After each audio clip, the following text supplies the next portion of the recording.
Guests are always special. Hello everyone, আসসালামু আলাইকুম, welcome to my another new video. যেখানে আমি আসলে আমার বাসায় গেস্ট এসেছিল, তাদের জন্য আমি কী কী রান্না করেছিলাম সেই ভিডিওটা নিয়ে হাজির হয়ে গেলাম। আমার বাসায় কে এসেছিল? আমার বাসায় এসেছিল আমার চাচি শাশুড়ি আর তার ছেলে মেয়ে এবং আমার চাচাতো ননদের হাজব্যান্ড এবং আমার ভাগ্না ভাগ্নিরা। তো চাচা আসেননি, চাচা অ্যাকচুয়ালি পিরোজপুরে ছিল। আর তাদের দেখে আমাদের খুবই ভালো লাগে, তারা আমাদের বাসায় দুপুর লাঞ্চ করেছিল। আসলে আমার শ্বশুর শাশুড়ি নেই, বাবা মা নেই, যখন তারা আসেন আমাদের খুব ভালো লাগে। চাচা আসলে আরও ভালো লাগতো। তাদেরকে দেখলে বাবার মার কথা মনে পড়ে, বাবার যেহেতু ভাই, সো মনে হয় যেন আমাদের বাসায় আমার বাবা এসেছে।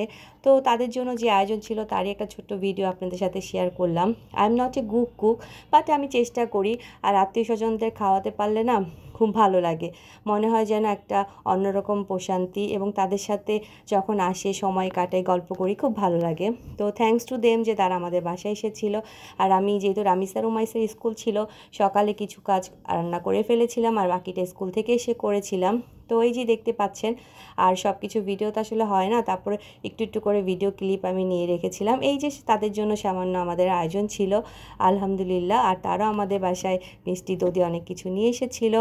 তো সবাই আমার এই পরিবারের জন্য দোয়া করবেন, আমরা যেন সব সময় খুব ভালো থাকি।